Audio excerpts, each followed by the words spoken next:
BA part third year के विद्यार्थियों, ई व्याख्यान में आपका स्वागत है। मैं डॉक्टर वंदना शर्मा, राजकीय महाविद्यालय बूंदी, आपको आधुनिक काल के बारे में बात बता रही थी। मैं चर्चा कर रही थी आपके साथ। इससे पिछले ई व्याख्यान में हमने आधुनिक काल में वो आधुनिक कैसे हैं और किस प्रकार पिछले अपने युगों से भिन्न है, आधुनिक शब्द की क्या संदर्भ हैं, क्या अर्थ हैं, ये मैंने आपको बताया है। आधुनिक काल की ऐसी कौन सी परिस्थितियां हैं, कौन सी पृष्ठभूमि है जो संपूर्ण परिदृश्य को और परिवेश को प्रभावित करती हैं, किस भांति साहित्य उस आधुनिक काल की पृष्ठभूमि से या तत्कालीन सामयिक परिस्थितियों से प्रभावित होता है। अंग्रेजी शासन, बदलते हुए आर्थिक संबंध और गद्य का विकास, प्रेस का आगमन, यातायात के साधन, शिक्षा का पश्चिमीकरण आदि सब कैसे प्रभावशाली कारक होते हैं जो पूरे भारतवर्ष को प्रभावित करते हैं और साहित्य भी उसकी मुखर अभिव्यक्ति करता है और प्रभावित होता है। तो बच्चों, कल हमने जो पढ़ा था उसी व्याख्यान के आगे के क्रम में हम पढ़ते हैं। कल हमने आधुनिक काल पुनः उपविभाजन और उसकी राजनीतिक परिस्थितियों पर बात कर चुके थे हम। अब देखते हैं कि अंग्रेजी शासन और हमारा स्वतंत्रता आंदोलन जो हमारा विप्लव होता है, गदर होता है, उसके पराजय के पश्चात हम कैसे ईस्ट इंडिया कंपनी से निकल करके हमारा जो सत्ता है वो अंग्रेजी महारानी के हाथ में आ जाती है, ब्रिटिश उपनिवेश हम बन जाते हैं। चूँकि सत्ता परिवर्तित हो जाती है तो यहाँ पर आर्थिक व्यवस्थाओं के भी नए संबंध बनते हैं। हम देखते हैं कि जो साहित्य का इतिहास है वो बदली हुई अभिरुचियों का और संवेदनाओं का इतिहास है, जिनका सीधा संबंध आर्थिक परिवर्तन से भी होता है। क्योंकि अर्थ एक ऐसा कारक तत्व है, एक ऐसा फैक्टर है जो जीवन के प्रत्येक पहलू को प्रभावित करता है। कुछ लोगों की दृष्टि से तो आर्थिक परिवर्तन के साथ साहित्यिक परिवर्तनों का तालमेल बिठा देना ही साहित्य का इतिहास होता है। क्योंकि अंग्रेज उस समय यहाँ आए और यहाँ के आर्थिक और सांस्कृतिक संबंध हैं वो परिवर्तित होते हैं। कैसे एक साहित्य इतिहास के संदर्भ में इन दोनों का योगदान होता है, उसको इस संदर्भ में जाना जा सकता है। बच्चों, आधुनिक काल में जो हमारा इस आधुनिक काल से पहले हमारा जो आर्थिक ढांचा था वो प्राय अपरिवर्तनशील था, स्थिर था, उसमें कोई बदलाव नहीं होता था और सब अपने अपने आप में मानो संपूर्ण थे, स्वतंत्र थे। यहाँ पर गांव पूर्ण आर्थिक इकाई थी। आर्थिक इकाई से तात्पर्य कि वो अपनी सारी ज़रूरतें अपने उस गांव में ही पूरी कर लिया करते थे। उनको अपनी आवश्यकताओं के लिए दूसरे गांव या शहरों या साधनों या व्यक्तियों पर निर्भर नहीं रहना पड़ता था। इस अपरिवर्तनशीलता को लक्ष्य करते हुए चार्ल्स मेटकाफ ने लिखा है, गांव छोटे छोटे गणतंत्र थे, उनकी अपनी आवश्यकताएं गांव में ही पूरी हो जाती थीं। बाहरी दुनिया से उनका कोई संबंध नहीं था। एक के बाद दूसरा राजवंश आता है, एक के बाद दूसरा उलटफेर हुआ। हिंदू, मुगल, पठान, सिख, मराठे आदि राजे बने बिगड़े, पर गांव वैसे की वैसे रहे। गांव की जमीन पर सबका अधिकार था। किसान खेती करता था। लुहार, बढ़ई, कुम्हार, नाई, तेली आदि सब गांव की आवश्यकताएं पूरी करते थे। पेशा जाति के अनुसार निश्चित था। एक जाति का व्यक्ति दूसरी जाति के व्यक्ति का पेशा नहीं कर सकता था, वो उसके लिए स्वतंत्र नहीं था। तो इस तरह से जो व्यवस्था थी गांव की, हमारे भारतीय गांवों की, तो वो परस्पर निर्भरता की न होकर के स्वनिर्भर होने की थी। यद्यपि जो नगर थे वो 3 तरह के थे: राजनीतिक महत्व के नगर, धार्मिक और व्यापारिक। नगरों में मूल्यवान वस्तुओं का निर्माण होता था। रत्न जड़ित आभूषण, हाथी दांत मीनाकारी, वस्त्रों की रंगाई छपाई, इसके लिए देश को अंतर्राष्ट्रीय स्तर पर ख्याति भी मिली हुई थी। पर इन वस्तुओं की खपत धनी वर्ग में ही होती थी, राजाओं, सामंतों और सेठों के यहीं होती थी। गांवों का घरेलू उद्योग अलग था और शहरों का अलग था। अंग्रेज व्यापारियों ने इस देश को अपना बाजार बनाने के लिए यहाँ के बारीक धंधों को बहुत कुछ नष्ट भ्रष्ट कर दिया था, और जो कुछ बाकी बचे थे उसको नई सामाजिक व्यवस्था ने बदल दिया था। अंग्रेजी राज्य की स्थापना के साथ साथ इस देश की सामाजिक संगठना में भी परिवर्तन आया था। वो परिवर्तन स्पष्टतः लक्षित होने लगा था।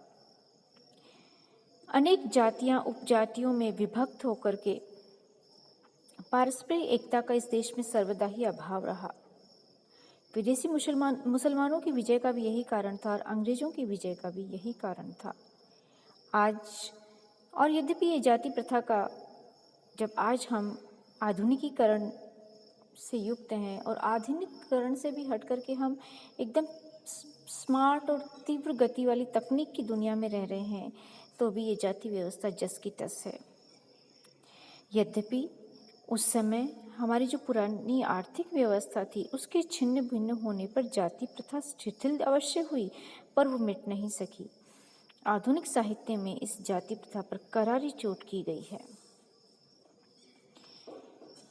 इन मुसलमान जब यहाँ आए, मुसलमानों के कारण इतना परिवर्तन नहीं हुआ। यहाँ पर अंतर ये देखना है कि भाई बाहर से मुसलमान भी आए थे, उन्होंने भी हमारी व्यवस्थाओं और संबंधों को बहुत अधिक प्रभावित किया था, परिवर्तित किया था, लेकिन अंग्रेजों ने तो उसको आमूलचूल ही परिवर्तित कर दिया, क्योंकि मुसलमान यायावर थे और सामाजिक विकास की दृष्टि से वो हमसे पिछड़े हुए थे।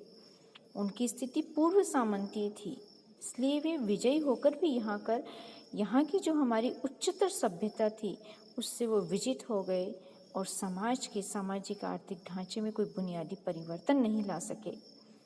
हमारी अर्थव्यवस्था या आर्थिक इकाइयाँ जस की तस बनी रही।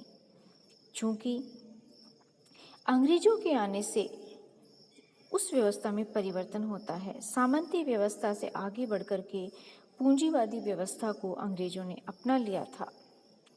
सामाजिक विकास की दृष्टि से अंग्रेज हमसे आगे भी थे, इसलिए यहाँ के सामाजिक और आर्थिक परिवर्तन को तीव्र गति देने में उन्हें सफलता प्राप्त हुई और उनका स्वार्थ था इसमें। गांव की जमीन का बंदोबस्त करने के कारण उन थोड़े से लोगों से ही उनको माल गुजारी मिल जाया करती थी। जमींदार और बड़े बड़े जोतदारों का तो एक ऐसा तबका खड़ा हुआ था जो अंग्रेजों की आखिरी विदाई के समय तक उनकी सहायता करता रहा। अर्थात जो हमारे समृद्ध धनाढ़ जमींदार लोग थे वो अंग्रेजों के आगे पीछे घूमते रहे, उनकी चाटुकारिता करते रहे। अंग्रेजों ने अपने स्वार्थ के लिए देश को लूटा और यहाँ के व्यापार को, उद्योग धंधों को भी नष्ट किया। लॉर्ड कॉर्नवालिस ने 1773 में बंगाल, बिहार और उड़ीसा में जमींदारी प्रथा लागू की। बाद में बम्बई, उत्तर प्रदेश और मध्य प्रदेश में भी ये व्यवस्था प्रारंभ की। 1820 में थॉमस मुनरो ने इस्तेमारी बंदोबस्त भी प्रारंभ किया और उसने जमीन को व्यक्तिगत संपत्ति के रूप में परिवर्तित कर दिया। ये एक बहुत बड़ा परिवर्तन था, एक बहुत बड़ी चोट थी यहाँ की भूमि पर और यहाँ के कृषक पर। जमींदार और जोतदार दोनों ही जमीन का क्रय विक्रय कर सकते थे, लेकिन इससे पहले न तो जमीन को खरीदा जा सकता था और न बेचा जा सकता था, क्योंकि उस पर किसी व्यक्ति विशेष का स्वामित्व भी नहीं था। खेत के व्यक्तिगत हो जाने की स्थिति में खेती का व्यावसायिकीकरण हो जाना बहुत ही स्वाभाविक था। पहले कृषि का उत्पादन गांव में ही रह जाता था, अब वो बाजारों में आने लगा। इसके लिए अंग्रेजों के द्वारा बिछाया गया यातायात का जाल था वो भी उसने भी इसको धार दी। लेकिन किसानों की स्थिति में कोई सुधार नहीं हुआ। वो हम तत्कालीन साहित्य में भली भांति देख सकते हैं। उन्हें एक ओर सरकारी मालगुजारी अदा करने की चिंता रहती थी, दूसरी ओर महाजन की ऋण अदायगी। तो इस तरह से महाजनी सभ्यता का जाल फैलाने का श्रेय अंग्रेजों को ही है। आए दिन अकाल पड़ते रहते थे, किंतु इन अकाल पीड़ितों की रक्षा तत्कालीन सत्ता नहीं करती थी। कर का बोझ, अकाल, महामारी की भयंकरता आदि का प्रचुर उल्लेख हमें भारतेंदु और सामयिक लेखकों के साहित्य में मिलता है। अंग्रेजों की इस नई व्यवस्था ने जनता घोर संकटग्रस्त हो गई थी और खेत अनेकानेक टुकड़ों में बंट गया था। किसान और सरकार के बीच बहुत सारे मध्यस्थ हो गए थे, पैदावार घट गई थी, ग्रामीण धंधे नष्ट हो गए, अधिक से अधिक लोग खेती पर आश्रित हो गए और बहुत से शहरी उद्योग अंग्रेजों की कृपा से काल कलवित भी हो गए, बंद हो गए। ये एक ऐतिहासिक प्रक्रिया थी जिसमें समाज की दुर्दशा तो होती जा रही थी, लेकिन कहीं ना कहीं वो विकास की ओर भी अग्रसर होता है। इससे क्या हुआ बच्चों? गांव की जड़ता टूटती है, गांव और शहर परस्पर संपर्क को बाध्य होते हैं और अपने अपने उस कूपमंडूकता, स्वनिर्भरता की कूपमंडूकता से निकल करके ये जो अर्थव्यवस्था है वो राष्ट्रोन्मुख चली होती है। और पहले हमारा देश केवल धार्मिक एकता में ही बंधा हुआ था, अब धीरे धीरे राष्ट्रीय एकता जागृत होने लगती है, जाति प्रथा आर्थिक वर्गों में बदलने लगती है। अंग्रेजों ने जो हमें जाने अनजाने सुविधाएं दी थी उनका उपयोग उच्च जाति के लोगों ने ही किया। शासन में भी उन्हीं का प्राधान्य था, राष्ट्रीय आंदोलन भी उन्हीं के हाथों में था, साहित्य और कला पर भी उन्हीं का आधिपत्य था। इसलिए आज हम एक होकर भी अनेक हैं और अंग्रेजों ने इन सब का लाभ उठाया था। उस समय मध्यम वर्ग का उदय होता है, उच्च वर्ग और श्रमिक वर्ग के अतिरिक्त एक बीच का वर्ग, और देश के परिवर्तन के लिए इस वर्ग की भूमिका सबसे अधिक क्रांतिकारी मानी जाएगी। तो ये हमारे आर्थिक संबंध जो होते हैं नई शासन व्यवस्था के आने से किस तरह से बरसों बरस पुरानी हमारी अर्थव्यवस्था टूटती है, एक संक्रमण के दौर से, एक क्षोभ के दौर से गुजरती है, और कैसे सुगबुगाहट देश में क्रांति की होती है और कैसे साहित्य प्रभावित होता है, ये हमने देखा। अब बच्चों, इस आधुनिक काल में कई सारे कारक आते हैं, प्रेस का विकास, छापेखाना, खड़ी बोली का विकास, गद्य का विकास, इसी तरह शिक्षा का पश्चिमीकरण भी होता है। हमारी शिक्षा परंपरागत थी, वैदिक शिक्षा थी। ब्रिटिश राज्य की स्थापना और आर्थिक परिवर्तनों के संदर्भ में कुछ ऐसी समस्याएं आई जिनसे जूझने के लिए हमें अपने परंपरागत दृष्टिकोण के स्थान पर नए की आवश्यकता हुई। और ये जो कहना नहीं होगा कि नई शिक्षा प्रणाली के द्वारा जो ज्ञान विज्ञान उपलब्ध हुआ उससे हमें बहुत अधिक सहायता मिली। 18वीं शताब्दी के अंत तक इस देश को जिस पाश्चात्य ज्ञान विज्ञान से संपर्क हुआ वो भारत के परंपरागत शिक्षा पद्धति से भिन्न था। जो ज्ञान विज्ञान की प्रकृति थी यूरोप की या पश्चिम की, वो हमारी भारतीय शिक्षा पद्धति से बिल्कुल भिन्न थी। भारतीय ज्ञान गतानुगतिक और परंपरा भुक्त हो चला था, जबकि पाश्चात्य जो ज्ञान विज्ञान था वो जीवन के नए संदर्भों को लिए हुए था। भारतीय ज्ञान दर्शन या शिक्षा का लक्ष्य मोक्ष था, आध्यात्मिक था, पारलौकिक था। तो जो भौतिक शिक्षा पद्धति थी उसका भौतिक और इहलौकिक था। इस देश की विद्या वर्ग विशेष या जाति विशेष तक ही सीमित थी, लेकिन पाश्चात्य शिक्षा सबके लिए सुलभ थी, सर्वसुलभ थी वो। फिर भी ज्ञान विज्ञान के क्षेत्र में इस देश में अभूतपूर्व प्रगति की थी। दर्शन, ज्योतिषी, गणित, औषध विज्ञान, काव्यशास्त्र, धर्मशास्त्र, इनका हमारा देश में कोई सानी नहीं था, इतना अधिक हमने प्रगति की थी इन क्षेत्रों में। लेकिन अब ये जड़ता की ओर था, अब उन्हीं को दोहराया जा रहा था। नई उद्भावनाओं के लिए मार्ग प्राय अवरुद्ध हो चुका था। इन्हीं वेदादि की आप्तता, अपुरुषेय होना, वर्णाश्रम धर्म की श्रेष्ठता होना, इहलौकिकता अर्थात इस संसार के प्रति अनासक्ति और इस लोक में रहते हुए किसी परलोक की चिंता, ये सब थे हमारे यहाँ। मुसलमानों ने भी इसी प्रकार की गतानुगतिकता को अपना लिया था। अब तो नई परिस्थितियों में पहले की रूढ़ियों की उपयोगिता के आगे प्रश्न चिन्ह भी लग गया था कि ये भला इनकी क्या आवश्यकता है। हिंदू और मुसलमानों की शिक्षा पद्धतियों पर टिप्पणी करते हुए ओ मेले नामक विद्वान ने लिखा है, इनमें बहुत कुछ समानता थी, इनमें अर्थात हिंदू और मुसलमानों में। वे उस भाषा में शिक्षा देते थे जो जनता की भाषा ही नहीं थी। उनकी शिक्षा का मूल स्रोत धर्म था, उसकी आप्तता अपरिवर्तनीय थी। वे नए अभिनिवेश और परिवर्तन के विरुद्ध थे। इससे क्या हो गया? कट्टरता और जड़ता वहां घर कर गई। इससे किसी रैशनल या स्वतंत्र व्यक्तित्व या स्वतंत्र दृष्टिकोण का निर्माण नहीं हो सकता था। आधुनिक के होने की दिशा में इसकी गत्यात्मकता पर प्रश्न था। आधुनिक काल में ईसाई मिशन, सरकार और व्यक्तिगत प्रयत्न ऐसे थे कि जिससे अनेक हमारी शिक्षा में परिवर्तन लाते हैं और बहुत बड़ा परिवर्तन लाते हैं। ब्रिटिश राज्य की स्थापना होती है। उससे भी पूर्व दक्षिण भारत में ईसाई मिशनरीज अपना प्रचार प्रसार करने में लगी हुई थी। प्लासी के युद्ध के बाद 1758 में डेनिश मिशन कलकत्ते में आया था और मिशनरियों का दूसरा दल कलकत्ता में ही पहुंचा था 1793 में, और उनके कई साथी भी आए थे। इस मिशन से संबंधित जो थे, इन्होंने नए बंगाल के निर्माण में बड़ी महत्वपूर्ण भूमिका निभाई। बंगाल गद्य की नींव डालने वाले लोगों में कैरे भी थे।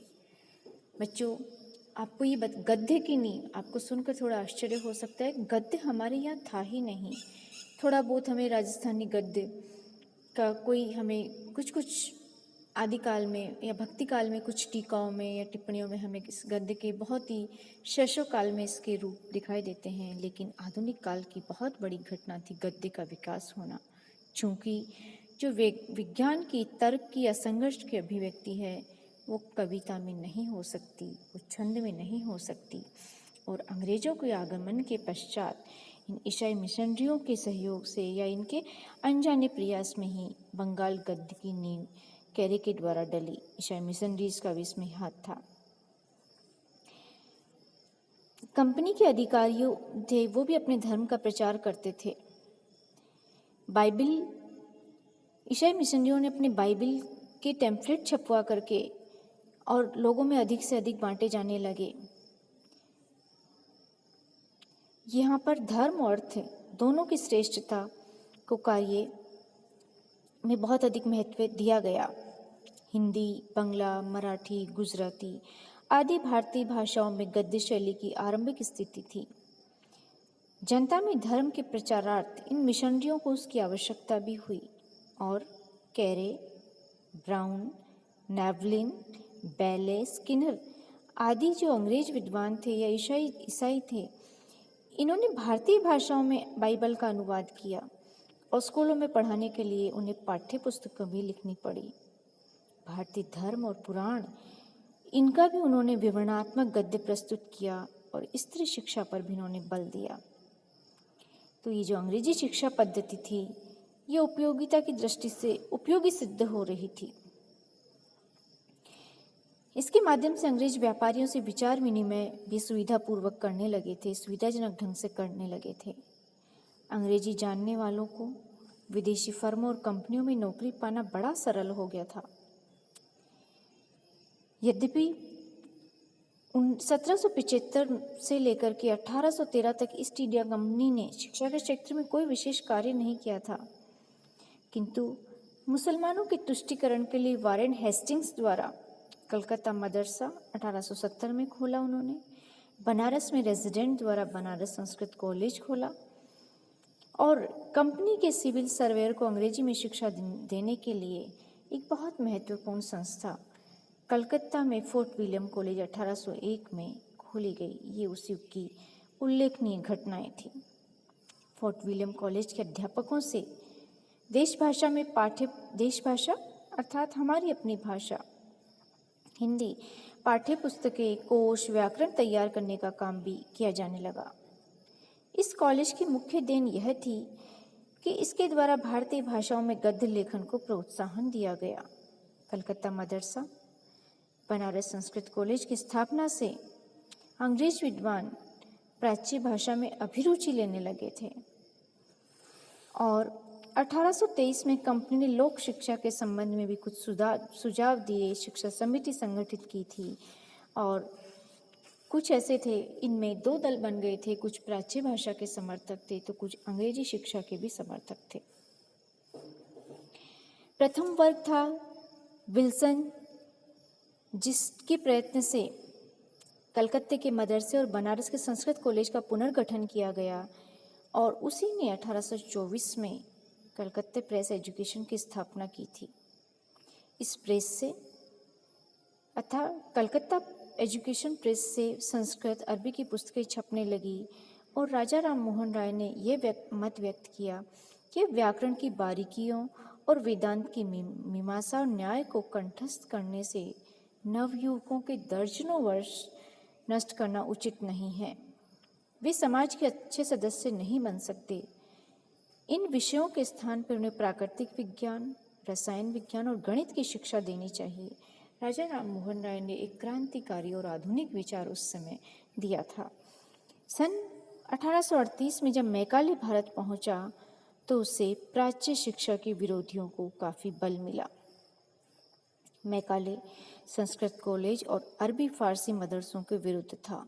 उसका तो ये सुझाव था कि इनको बंद कर दिया जाना चाहिए। चूँकि वो अंग्रेजी भाषा का प्रशंसक था, अंग्रेज था, उसने कहा कि हमारी भाषा पश्चिम की भाषाओं में सर्वोत्तम है। जिसे इस भाषा का ज्ञान प्राप्त कर लिया उसके पास संसार का अपार ज्ञान भंडार है और बहुत कुछ संभावना है कि कुछ पूर्व के समुद्रों की अंग्रेजी वाणिज्य की भी भाषा बन जाए। लॉर्ड बेंटिंग ने मैकाले का प्रतिवेदन स्वीकार कर लिया, पर संस्कृत और अरबी फारसी को दिए जाने वाले अनुदान चलते रहे। संस्कृत और अरबी फारसी की पुस्तकों को छापना बंद कर दिया गया था। अंग्रेजों में भी दो पक्ष बन गए थे। कुछ प्राच्य विद्या के समर्थक रहे। ऑकलैंड ने इस स्थिति को स्वीकार नहीं किया। अंग्रेजी और फारसी की पुस्तकों का छपना पुनः प्रारंभ करवाया, लेकिन अंग्रेजी शिक्षा की संस्तुति ज्यों की तो मान्य थी। अब इस समय दो प्रश्न बन गए थे कि शिक्षा का माध्यम क्या हो, अंग्रेजी हो या फिर देशभाषा ही हो। ये दोनों प्रश्न देश की संस्कृति, राजनीति, समाज के साथ बहुत बड़े स्तर पर जुड़े हुए थे, व्यापक स्तर पर जुड़े हुए थे। शिक्षा के माध्यम के तीन विकल्प थे। पहला, माध्यमिक शिक्षा, विश्वविद्यालय शिक्षा अंग्रेजी में हो, और दूसरा था संस्कृत और अरबी फारसी में हो। तीसरा ये था कि बोलचाल की भाषा जैसे बंगला, हिंदी, मराठी, गुजराती आदि में हो। चार्ल्स ग्रांट पहले मत के समर्थक थे। पहले मत के समर्थक अर्थात वो चाहते थे कि माध्यमिक शिक्षा और विश्वविद्यालय शिक्षा अंग्रेजी में हो। मैकाले ने बोलचाल की भाषा के माध्यम से इसको अयोग्य सिद्ध किया, पर संस्कृत और फारसी का भी उसने विरोध किया और अंग्रेजी जो भी स्थितियां रही हो अंग्रेजी शिक्षा के माध्यम के रूप में स्वीकार कर ली गई, और ये दुर्भाग्यपूर्ण था। राष्ट्रीय आकांक्षाओं को जागृत करने के संदर्भ में ये घटनाएं बहुत बड़ी ठहरती हैं, बहुत बड़ी सिद्ध होती हैं। प्रश्न यह था कि देशी भाषाओं के माध्यम से शिक्षा देने से क्या हमारे उद्देश्यों की पूर्ति नहीं होती, जो अंग्रेजी को स्वीकार किया गया। इसी समय एक बौद्धिक वर्ग, मध्यम वर्ग का उदय होता है, जिसके आदर्श बड़े ऊंचे थे और इन्होंने राष्ट्रीय और सांस्कृतिक विचारों को देश में प्रसारित किया। और इस तरह से देश में शिक्षा का नवीनीकरण होता है। अंग्रेजी शिक्षा का प्रारंभ सबसे पहले बंगाल में होता है। उत्तर भारत के लोग इसकी ओर उन्मुख नहीं होते हैं। बंगाल में बहुत सारी घटनाएं प्रारंभ होती, पुनर्जागरण वहाँ से होता है, राजा राम मोहन राय का जन्म वहाँ होता है। पश्चिमोत्तर प्रदेश, ब्रज, अवध आदि को बहुत बाद में अंग्रेजों ने मिलाया था। कलकत्ता विदेशी व्यापारियों का पहले ही केंद्र था। अंग्रेजी शिक्षा प्राप्त लोगों को व्यावसायिक फर्मों और प्रशासन के दफ्तरों में नौकरी पाने में सुविधा थी, और ये सब बंगाल में सुविधाएं थी। बंगाल के बाहर के लोगों को सुविधाएं नहीं थी। ये जो हमारी नवीन शिक्षा पद्धति, उसका लेखा जोखा लगाने पर कई अंतर्विरोध दिखाई देते हैं। शिक्षा में पिछड़े रहने के कारण उत्तर भारत के लोगों में भी सांस्कृतिक गत्यावरोध आता है। सच तो यह है विद्यार्थियों कि अंग्रेजों को सस्ते बाबुओं की आवश्यकता थी अपने दफ्तरों के लिए, जो उनके व्यवसाय और उनके प्रशासन को निर्बाध चला सके, और उन्होंने अंग्रेजी शिक्षा देकर के ऐसे भारतीय बाबू तैयार किए जो उनके लिए काम कर सके। लेकिन इसके साथ साथ कहीं न कहीं पाश्चात्य ज्ञान विज्ञान के संपर्क में आने से हमारी राष्ट्रीय भावना भी मुखर होने लगती है, और जो पुरानी हमारी वर्णाश्रम व्यवस्था थी या धार्मिक कट्टरता थी, धार्मिक दृष्टिकोण था, उनमें कई परिवर्तन आते हैं, और ये परिवर्तन हमें राष्ट्रीय आंदोलन की ओर ले जाते हैं। धन्यवाद विद्यार्थियों। अगले व्याख्यान में हम प्रेस, जनमत और भारतीय जागरण और उस समय की तत्कालीन कुछ संस्थाओं पर संक्षेप में विचार करेंगे।